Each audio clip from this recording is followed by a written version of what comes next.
সার্জিস আলম, দুনিয়াটা এত সহজ না ভাই। আরেকটু পরিশ্রম করতে হবে, আরেকটু ধৈর্য ধারণ করে শিখতে হবে, আরেকটু পাবলিককে আরো একটু সম্মান করা শিখতে হবে। সম্মানটা করতে ভুলে যাচ্ছেন বারবার। সময়ের আগেই পাবলিক ফিগার হয়ে গেছেন। পাবলিক ফিগার হওয়ার জন্য যতটুকু ঘাত প্রতিঘাতের মধ্য দিয়ে যেতে হয় সেটা তো জান নাই, চট করে হয়ে গেছেন এবং মনে করছেন পৃথিবীর সমস্ত লোক আপনার প্ল্যান অনুযায়ী চলবে, আপনার চিন্তা অনুযায়ী চলবে। আবার এই ধীর স্থিরতা নিয়ে, এইটুকু সহ্য ক্ষমতা নিয়ে একটা পার্টিও খুলে বসেছেন, পার্টির নেতাও হয়ে গেছেন। সামনে নির্বাচনে যেতে ক্ষমতাও যেতে চান। সার্জিস আলম নাকি একসময় ছাত্রলীগের রাজনীতির সঙ্গে জড়িত ছিলেন এবং তার কথাবার্তার মধ্যে ওই ছাত্রলীগের লিডারদের মধ্যে যে অধ্যত্বটা ছিল আমি তা দেখতে পেয়েছি। উনি মানুষকে জ্ঞান দেওয়ার চেষ্টা করেছেন। আমি কয়েকটা জায়গায় বিশাল উনি একটা স্ট্যাটাস দিয়েছেন এবং সেই স্ট্যাটাসের প্রায় 550 ওয়ার্ডের মতো শব্দের মতো বিশাল স্ট্যাটাসের একটা উনি দিয়েছেন। উনি এখানে প্রথম থেকে বলেছেন, দেখুন শুরুটা কীভাবে করেছে, চলেন সোজা সাপটা কিছু আলাপ করি। ওই যেটা নিয়ে আপনারা আলাপ করছেন সেই ফুটেজ নিয়ে, এক ধরনের অ্যাটাকিং অ্যাটিচিউড, এটা তো ঠিক না। এটা উনি কার সঙ্গে কথা বলতেছেন? পাবলিকের সঙ্গে। তারপরে উনি নানাভাবে বর্ণনা করলেন কিভাবে আসামিকে দ্রুত গ্রেফতার করতে হবে, কিভাবে এটা তাড়াতাড়ি বিচার করতে হবে, এই ব্যাপারে তারা কিভাবে সরকারকে বলেছেন, এই কথাগুলি আলোচনা করলেন। এবং উনি ভাবখান এরকম যে উনি বলেছেন, অবশ্য ব্যাখ্যা করেছেন যে আমার কারণেই হয়েছে তা না, হয়তো অন্যরাও বলেছে, কিন্তু উনি যে বলেছেন বিশাল একটা কাজ করেছেন। কিভাবে আইসিইউতে গিয়েছেন, সিএমএইচে গিয়েছেন, দেখা করে চেষ্টা করেছেন, অনেক কাজ উনি করেছেন এই ব্যাপারে। উনি একাই করেছেন, আর কেউ করেনি বোধহয়। দেখ এইভাবে উনি বলেছেন। আমি ওগুলো নিয়ে আলোচনায় গেলাম না, শুনুন তারপরে কি হয়েছে। উনি কিভাবে হেলিকপ্টারে উঠলেন, সেনাবাহিনী র্যাব থেকে পরিবারের জন্য বরাদ্দকৃত হেলিকপ্টার, পরিবারের জন্য বরাদ্দকৃত হেলিকপ্টারে যখনই একাধিক সিট খালি থাকার কথা শুনেছি তখনই মাগুরায় গিয়েছি, এটা উনি বলেছেন। আচ্ছা, হেলিকপ্টারের একটা সিট যদি খালি থাকে, আমি যদি যে বলতাম আমাকে নিয়ে যান, নিয়ে যেত। আমি কিন্তু যত না সার্জিস আলমকে দোষ দিই, তার চেয়ে বেশি দোষ দেই যা নাকি সেগুলো নিয়ে গেছেন ওনাদেরকে। ওনারা তো একটা পলিটিক্যাল পার্টি, অন্য একটা পলিটিক্যাল পার্টির লোক যদি বলতো আমি ওখানে যেতে চাই, সিট খালি আছে আমাকে নিয়ে যান, ওনারা নিয়ে যেতেন। তবে যে অংশটুকু নিয়ে ওনার স্ট্যাটাসের যে অংশটুকু নিয়ে আমার মূলত আপত্তি, সেগুলো আপনাদের আমি একটু পড়ে শোনাই। উনি লিখেছেন, এই পুরো ঘটনার মধ্যে সর্বশেষ অংশটুকু আমি ফেসবুকে দিয়েছি এবং ফেসবুকে দেওয়া অংশটুকুকে সামগ্রিক মনে করে মিডিয়া এবং কিছু পাবলিক জাজমেন্ট করা শুরু করলো। উনি যে এর আগে আইসিইউতে দৌড়েছেন, সিএমএইচে গিয়েছেন, সরকারের উপদেষ্টাদেরকে বলেছেন যে আইন চেঞ্জ করার জন্য, এগুলো আমরা দেখছি না। আমরা কেবল দেখছি ওই যে উনি হেলিকপ্টার থেকে নামলেন, ওই যে ফুটেজটুকু উনি আপ করেছেন, এটুকু দেখে আমরা নাকি জাজমেন্ট শুরু করেছি। মিডিয়া জাজমেন্ট শুরু করেছে, পাবলিক আমরা জাজমেন্ট শুরু করেছি। তারপরে উনি আরো বলছেন, শুনেন, তার আমরা যতটুকু সোশ্যাল মিডিয়া কিংবা গণমাধ্যমে প্রকাশ করি ততটুকুই হচ্ছে বলে আপনারা মনে করেন এবং সেটাকে পুরো ঘটনা ধরে জাজমেন্ট শুরু করেন। অর্থাৎ আপনারাও আসলে ফুটেজের দিকেই তাকিয়ে থাকেন, আবার যদি কোনো কিছু না দেই তখন মনে করেন কিছুই করা হয়নি। কি অদ্ভুত! তারপর লিখেছেন, দিলে বলেন ফুটেজমুখী আর না দিলে বলেন কিছুই করিনি, কিছুই করেনি। আপনাদের এই ডাবল স্ট্যান্ডার্ড কবে একটা সিঙ্গেল স্ট্যান্ডার্ডে পরিণত হবে? বোঝাই যায় সার্জিস আলম ক্ষেপে গিয়েছেন। উনি ক্ষেপে বলছেন যে আমরা যারা নাকি জাজমেন্ট করছি আমরা একটা ডাবল স্ট্যান্ডার্ডের লোক। ডাবল স্ট্যান্ডার্ড যদি ওনারা ফুটেজ না দেন তাহলে আমরা মনে করি ওনারা কোনো কাজ করেননি, আর যদি ওনারা ফুটেজ আপ করেন তখন আমরা কেবল মনে করি ওনারা কেবল ফুটেজে যতটুকু দেখা যাচ্ছে ততটুকুই করেছেন। এটা হলো আমাদের ডাবল স্ট্যান্ডার্ড। উনি হাহাকার করছেন, আফসোস করছেন যে আমাদের এই ডাবল স্ট্যান্ডার্ড কবে সিঙ্গেল স্ট্যান্ডার্ড হবে। বুঝেন কত বড় নেতা সে, যে ওনাকে আমরা কিভাবে বিচার করছি। আরে ভাই সার্জিস আলম সাহেব, একটা কথা বলি, মিডিয়ার কাজটা কি বলেন তো? বুঝেন,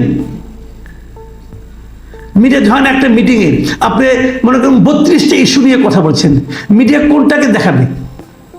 32টা দেখাবে? তাহলে তো পুরো পত্রিকা আপনি ছাড়া আর কারো কোনো নিউজ আসবে না।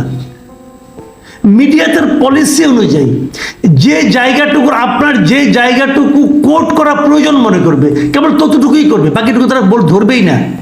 এটা সারা দুনিয়ার মিডিয়ার নিয়ম। ধরেন মিডিয়া আলাপ বাদ দেন, আমি আপনার মিটিং শুনতে গেলাম, মিটিং শুনে বাসায় আসলাম, এসে আমার ছেলে, আমার মেয়ে অথবা আমার ভাই আমাকে জিজ্ঞাসা করলো যে মহান নেতা সার্জিস আলম সাহেব কি বললেন। আমি কি আপনার পুরোটা ভাষণ ওনাকে নতুন করে শোনাবো, নাকি ওইখানে আপনি যা যা বলেছেন তার মধ্যে যে বিষয়টা আমার কাছে গুরুত্বপূর্ণ মনে হয়েছে অথবা যে জিনিসটা আমার কাছে বিতর্কিত মনে হয়েছে আমি কেবল ততটুকুই বলবো? এটাই নিয়ম। এটুকু না বুঝেই পাবলিক ফিগার হয়ে গেছেন। That is the problem.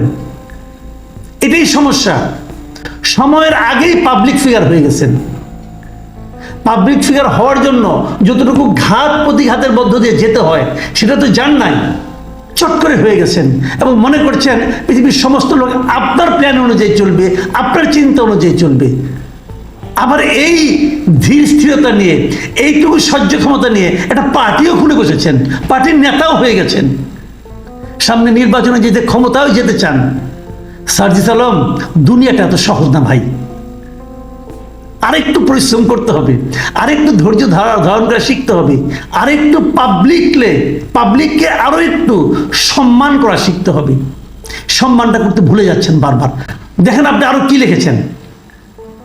তিনি লিখেছেন ওই আপনারা একটু আগে পৌঁছেছেন, পৌঁছার আগে ওখানে একটা রুমে বসেছিলেন, ওখানে বসে মোবাইল টিপেছেন, এটা নাকি কে ছবি তুলেছে, এটা দেখেও আপনার আপত্তি। আপনি বলেছেন ওই সময় কেউ ছবি তুললো এবং কালের কণ্ঠ একাধিকবারের মতো এবারও অপেশাদারিত্বের পরিচয় দিয়ে তাদের অনলাইন পোস্টে সেটা প্রকাশ করলো।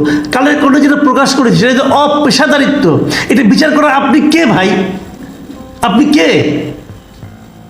আপনার বাবার দাদার বয়সী লোক কালের কণ্ঠে বসে চাকরি করে, আপনার যত বয়স তার চেয়ে বেশি বছর ধরে তারা সাংবাদিকতা করে, তারা জানে সাংবাদিকতা পেশাদারিত্ব কাকে বলে। আপনি সার্জিস আলম তাদের শিখাইতে আসেন না। দুদিন পরে আপনি যাবেন কালের কণ্ঠের কাছে, যখন নাকি কিংস পার্টির কিং না থাকবে তখন আপনি যাবেন একটা প্রেস লিস্ট দিয়ে, ভাই আমার প্রেস লিস্টটা একটু ছাপিয়ে দেন। রাজনীতি করতে আসছেন, বড় কঠিন জায়গায় আসছেন। বললাম তো বিনা পরিশ্রমে গুরুত্ব পাওয়া শুরু করেছেন, তো এখনো টের পান নাই দুনিয়াটা কেমন। আবার দেখেন আপনারা কি বলেছেন, পেশাদারিত্ব শিখাচ্ছেন আপনি। এই আচ্ছা, নিজের বিবেককে জিজ্ঞাসা করেন, 1.5 ঘন্টা কোথাও বসে থাকলে অন্তত কয়েক মিনিট আপনার ফোনের নোটিফিকেশন চেক করতেন কিনা? যদি করেন তাহলে আপনাদের ওই ভিউখোর মনোভাব বন্ধ হবে। কবে পেশাদারিত্বের পরিচয় দেওয়া শুরু করবেন? এটা কোনো কথা? আপনি নোটিফিকেশন চেক করেন, সমস্যাটা কি? আমিও তো করি, সবাই করে। এখন ওই নোটিফিকেশন চেক করার পার্টটা যদি কেউ ছবি তুলে দেয়, দিতেই পারে, এটা তার ব্যাপার। ওটাগুলোকে কিভাবে দেখবে না দেখবে এটাও তাদের ব্যাপার। আপনি কি এগুলি নিয়ন্ত্রণ করার, আপনি কি এই ব্যাপারে নেগেটিভ মন্তব্য করার কে আপনি? শেষ কথাটা আপনি যেটা লিখছেন সেটুকু আমি পাবলিক একটু পড়ে শোনাই আমার দর্শকদেরকে। আপনি লিখেছেন, শুনুন, ঘরে বসে থেকে সোশ্যাল মিডিয়ায় জাজমেন্টের বড় বড় অ্যানালাইসিস কপচানো যায়। শব্দটা খেয়াল করুন, কপচানো যায়। কিন্তু যাদেরকে আপনারা সুযোগ পেলেই নানা বিশেষণে বিশেষায়িত করেন, যে কোনো ফরম্যাটে, যে কোনো সীমাবদ্ধতা নিয়েই হোক না কেন, দিন শেষে তারাই মাঠে দৌড়ায়। আহারে, আপনারাই মাঠে দৌড়ান, আর সবাই মাঠে বসে বসে ঘুমায়, ঝিমায়। ভাই, নিজেদের এত বড় মনে করেন না। আহামরি কেউ হয়ে যান নাই, অথচ ভাবতে শুরু করেছেন। জীবনটা বড় কঠিন এবং রাজনীতিটা আরো কঠিন। সেই রাজনীতির পথে পা বাড়িয়েছেন, আর এত অসহিষ্ণু হলে চলবে? সবাই মাঠে দৌড়ায়, সবাই। আপনি সার্জিস আলম যতটুকু মাঠে দৌড়ান তার চেয়েও 10 গুণ দৌড়ানো লোক এই দেশে বহু আছে, হাতে গোনা শেষ করতে পারবেন না। যার যার কাজ শেষে করছি, আপনি আপনার যে দায়িত্বটা, আপনার যে কাজটা, সেটাও আপনি করতে পারছেন না। আপনি এভাবে শেষ করেছেন। এরপর থেকে অনলাইনে এসব অ্যানালাইসিস দেওয়ার আগে অফলাইনে আমাদের জন্য অনুগ্রহ করে কিছু দৃষ্টান্ত স্থাপন করবেন। আমরা আপনার ভালো কাজগুলোকে অনুসরণ করার অপেক্ষায় থাকব। অফলাইনে আমি কি বলবো, আমার হাসি ওঠে। অফলাইনে ওনাদের অনুসরণের জন্য কিছু কাজ আমাদের করতে হবে, সাধারণ মানুষকে করতে হবে। তা নাহলে আপনার কাছে আপনার সম্বন্ধে কিছু বলা যাবে না। আমি কোনো কাজ না করেও আপনার প্রত্যেকটা আচরণকে সমালোচনা করব। এই কারণে করবো যে আপনি লিডার, আমি তো লিডার না রে ভাই। আমি পাবলিক, আমি জার্নালিস্ট, আমি পাবলিক, আমি সমালোচনা করবই। কারণ আমার সমালোচনা করতে হলে কি আপনার জন্য আমার দৃষ্টান্ত স্থাপন করতে হবে? ভাই আমি তো পলিটিক্যাল পার্টি খুলে বসি নাই, আপনি তো খুলে পড়ছেন, আপনি তো ক্ষমতায় যেতে চান। ডক্টর ইউনূসের সমালোচনা আমি করি, আমি তো ডক্টর ইউনূসের একটা পশমের যোগ্য না, ওনার একটা চুলের সমান ওজন আমার না, তারপরেও আমি ডক্টর ইউনূসের সমালোচনা করব। এবং ডক্টর ইউনূস সেই সমালোচনাকে গ্রহণ করেন বলেই উনি ডক্টর ইউনূস হতে পেরেছেন। আপনি সাজিদ আলম সহ্য করতে পারছেন না বলেই আপনি এখানেই পড়ে থাকবেন, আর উঠতে পারবেন না। এই জিনিসগুলো বোঝার মতো বয়সই আপনাদের হয় নাই, কি করবেন? আমি আশা করব আপনাদের এই ধরনের স্ট্যাটাস দেওয়ার আগে 10 বার ভাববেন যে অ্যাটাকটা আপনি কাকে করছেন।